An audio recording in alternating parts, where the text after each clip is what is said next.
Hello, I'm Ashley. This is Sleeping Books, and today we're going to be talking about Crescent City. So, I never really 100% said what this book is about in my experience while reading this. So, that's just you and I read the synopsis, shall we? Bryce Quinlan had the perfect life, working hard all day, partying all night, until a demon murdered her closest friends, leaving her wounded and alone. When the accused is behind bars where the crimes start up again, Bryce finds herself at the heart of the investigation. She'll do whatever it takes to avenge their deaths. Hunt Adelather is a notorious fallen angel, now enslaved to the archangels he once attempted to overthrow. His brutal skills and incredible strength have been set to one purpose: to assassinate his boss's enemies, no questions asked. But with the demon wreaking havoc in the city, he's offered an incredible deal: help Bryce find the murderer, and his freedom will be within reach. As Bryce and Hunt dig deep into the Crescent City's underbelly, they discover a dark power that threatens everything and everyone they hold dear. And they find in each other a blazing passion, one that could set them both free if they only let it. So that was a synopsis. After page 68, a whole bunch of stuff happens with her best friends. And yeah, that seems like kind of a bit into the book, but really it's not. This is a chunky baby, okay? This is a big, thick boy, and a lot happens. Oh, and by the way, I get to like crackhead level crazy at the end of the vlog portion of the video. This made me feel so many things. I have not like truly cried during reading a book in so long. Like, yes, my eyes get a little moist from time to time, but like not full-on tears like this was making me. Like, I was crying, I was sweating, I was just leaking everywhere. So let's get into the vlog portion of this video. By the way, I don't give any major spoilers, just like... So I'm going to start this. I'm so excited for this, I cannot even tell you. Someone on Twitter said that they couldn't stop thinking about this being Zootopia when they read it. Like, it was reminding them of like the city of Zootopia, like, you know how it has like sections and like different climates and different species and stuff. Like, that's what it sounds like this is happening. And like, I know I'm never gonna stop thinking about that the whole time I'm reading this. Like, it's just gonna taint the experience. I'm just gonna think about Shakira the whole time, apparently. But yeah, I have to say, I don't really know much about this book. All I know is that the main character, Bryce, is like half human, half fairy folk or something.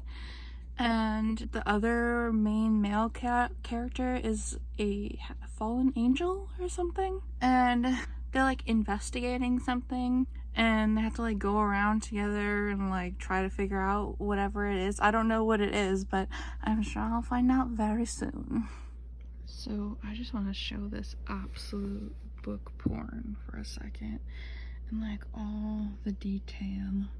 It's just so pretty. Like, I can't even. This is the spine, the back. This is it without the dust cover on, and just, I don't know what it is about this little crescent moon gold foiling, but it's everything to me. The spine again, the back is plain, but look at that foiling, the shine, the wonder, the beauty.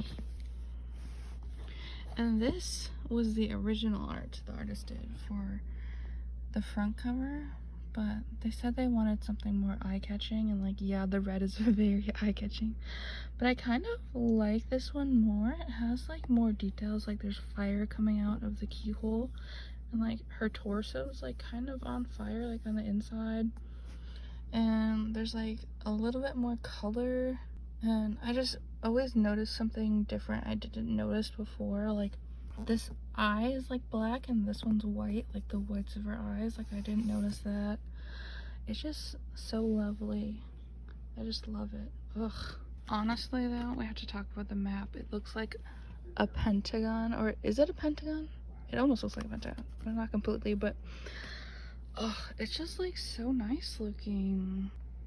I'll never stop gushing about the art in this book. I'm on page 68. She really made us fall in love with these characters. just to do that.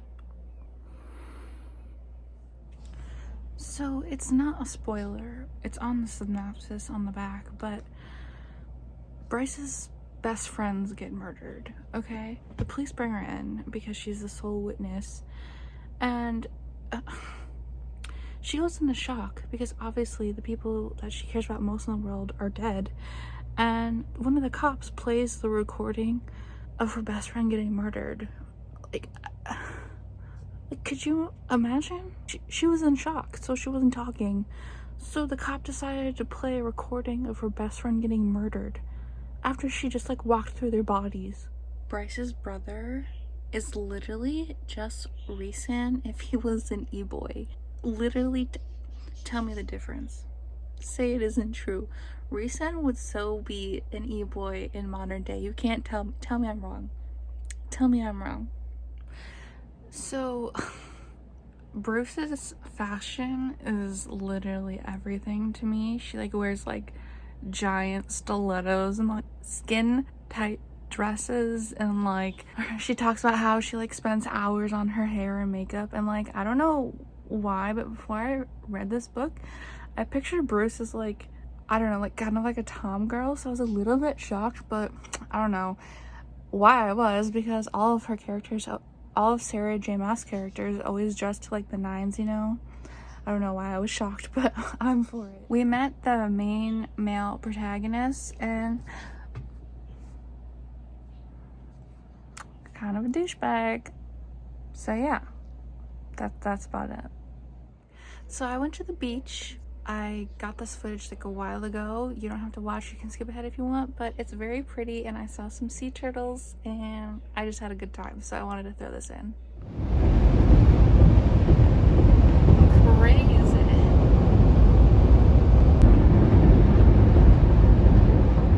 Pretty bird.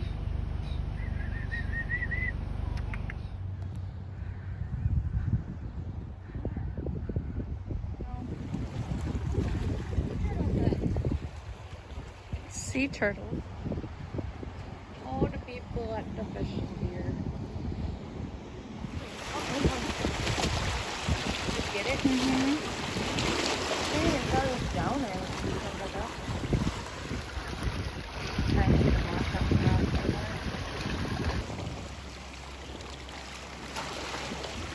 Aww, what is like he's posing for you? I know. Baby. That's a good giraffe. Yeah. Oh, cute. Hey, bird. Pretty bird.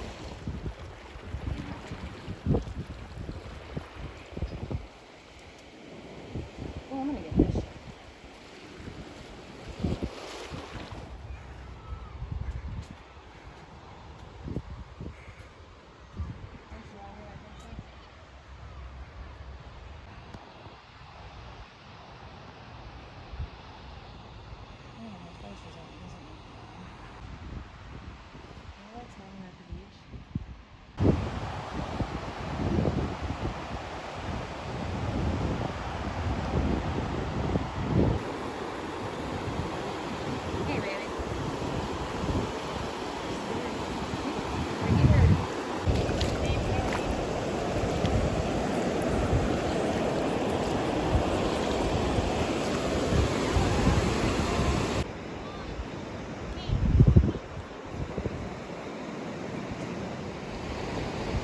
Allergies are picking up again. My eyes have been itchy and watery.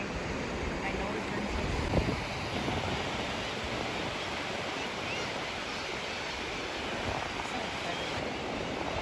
Oh, the birds. Look.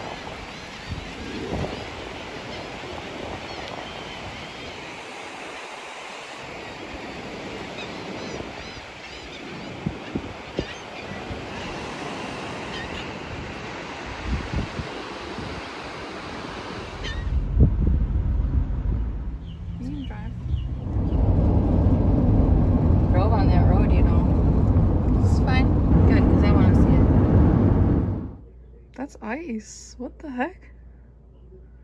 So I know this is gonna sound a little strange, but reading this is kind of a breath of fresh air, because You know, when I usually read urban fantasy, it's like, oh, we can't tell anybody. It's a secret, you know, like nobody can know. The human population has to be unaware. And like reading this, you know, every citizen in this world knows that magic exists and magical beings exist. And it's just like nice, like not have to deal with that same plot line again. Like, I'm not saying this is some like profound thing, but like it's just nice not having like memory wiping stuff. You know what I mean? So the people that rule over this world are the archangels, like they're the most powerful angels or whatever. And they call themselves the Republic, and I cannot stop thinking about Star Wars. Like every time I hear the Republic, or I'm sorry, read the Republic, I just think, oh, Star Wars. So Bryce and Hunt are living together for this investigation stuff, and he was like, hey Bryce, do you have any extra soap? And she was like, yeah, it's in the linen closet. And he comes back and he's like, what is this? And it's a My Little it's a My Little Pony thing, and he thought it was a dog. He thought it was a sex toy. Okay. What are you trying to read? You're just gonna ignore me? Okay.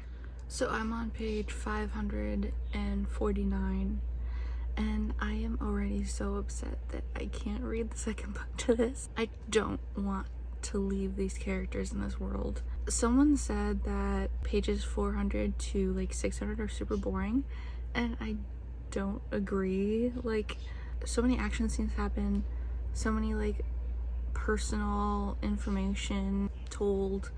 I just really don't understand why people say it's boring in the middle.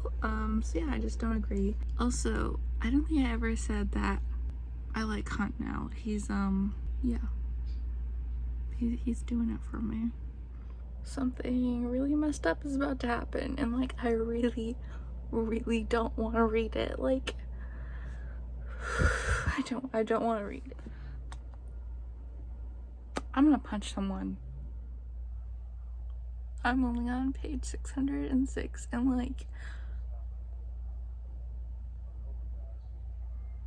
is it too much to ask for them to be happy? Like, is it too much? Like, there's still like 100 pages. I just finished this and I'm literally shaking. I don't know, you can't really tell, but like my whole body. So that was the journey. Did you enjoy it? Because I had a wild ride. To be honest, I have never been more attracted to a female character than I have Bryce. Like, reading her from Hunt's perspective was everything. You know, this is a very long book, and there were like a few chapters I found boring, I have to say.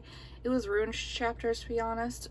Bryce's brother. He's kind of just, he feels like he's kind of just there for a while, but his chapters are important later. But yeah, I'm trying to make myself not reread this. I'm really mad for not seeing a reveal that came at the end of the book. Like, I should have noticed it. But now that I do know that reveal, I really want to go back and reread so much. Like, I just want to reread this. Like, I don't want to read anything else. I can't believe I have to wait however long until this next book comes out. Like, I just want it right now. Like, I want it right now. But yeah, that's like basically it. I mean, I could say many things about this book. Obviously, it was a 5 out of 5 stars. One of my all-time new favorite books, like all-time favorite. This just did so many things for me. Like, also, Sarah J. Maas kind of makes fun of herself in this book. She talks about how alpha males, like Bryce doesn't want to like be with a stupid alpha male and get locked in a tower and like have him own her. Like, she just like makes fun of herself. There's like little things. So yeah, it was overall an amazing experience, to be honest, even though my favorite character did die. But yeah, that's it. We're gonna say goodbye and we're gonna sleep because that's what we do when we're not in front of the camera. So goodbye.